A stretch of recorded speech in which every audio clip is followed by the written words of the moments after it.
हर बात पर हाँ कहने वाला हाथी।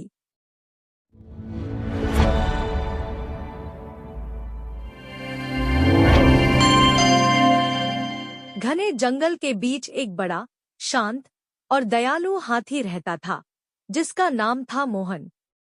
मोहन अपनी ताकत के लिए नहीं, बल्कि अपने स्वभाव के लिए जाना जाता था। वह इतना सीधा और मददगार था कि जंगल का कोई भी जानवर उससे कुछ भी कह देता और वह बिना सोचे समझे तुरंत हाँ कह देता। शुरुआत में सबको मोहन बहुत अच्छा लगता था। बंदर उससे फल तुड़वाता, हिरण उससे रास्ता साफ करवाता और खरगोश उससे अपना घर उठवाकर दूसरी जगह रखवा देता।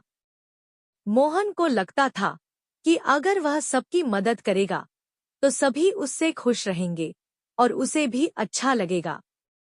धीरे धीरे मोहन की यह आदत उसकी कमजोरी बन गई।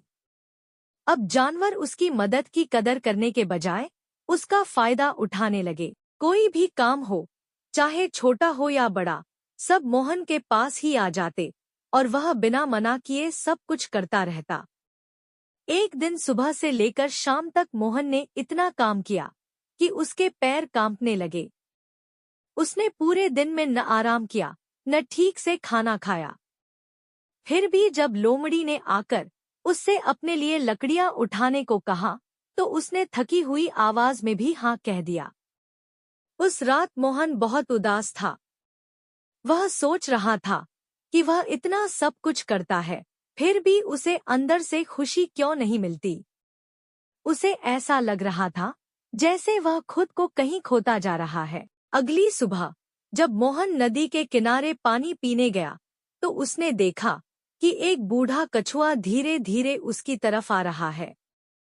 कछुए ने मोहन की थकी हुई आंखें देखी और समझ गया कि वह अंदर से परेशान है।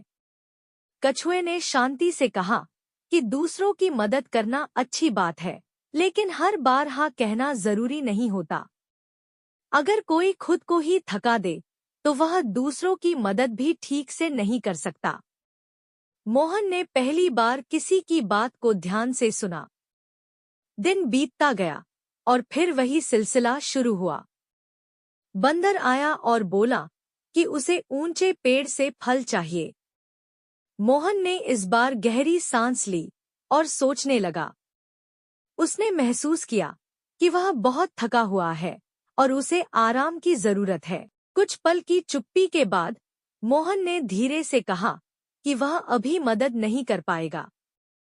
यह उसके लिए बहुत मुश्किल था, क्योंकि उसने पहले कभी किसी को मना नहीं किया था। बंदर थोड़ा नाराज हुआ और बिना कुछ बोले चला गया। उस दिन मोहन को अजीब सा महसूस हुआ, थोड़ा डर, लेकिन साथ ही हल्कापन भी। उसने पहली बार अपने लिए समय निकाला, आराम किया और भरपेट खाना खाया। लंबे समय बाद उसे सुकून मिला। धीरे धीरे मोहन ने सीख लिया कि कब हाँ कहना है और कब ना। अब वह हर काम को सोच समझ कर करता था। अगर कोई काम जरूरी और सही होता, तो वह पूरी दिल से मदद करता। लेकिन अगर वह खुद को नुकसान पहुंचाने वाला होता, तो वह विनम्रता से मना कर देता। शुरुआत में कुछ जानवर उससे नाराज हुए, क्योंकि अब उनका काम आसानी से नहीं हो रहा था।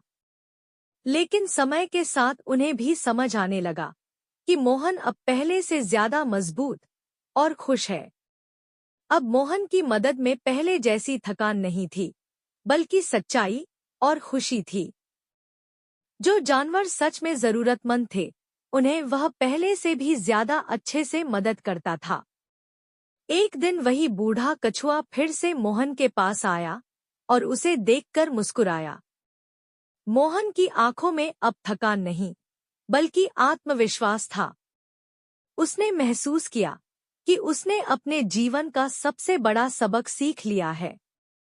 जंगल में अब लोग मोहन की सिर्फ ताकत की नहीं, बल्कि उसकी समझदारी की भी तारीफ करने लगे। अब वह सिर्फ हाँ कहने वाला हाथी नहीं था, बल्कि सही समय पर सही निर्णय लेने वाला समझदार हाथी बन चुका था। शिक्षा: हर किसी को खुश करने के लिए हमेशा हाँ कहना जरूरी नहीं होता। कभी कभी ना कहना ही खुद की सबसे बड़ी मदद होती है।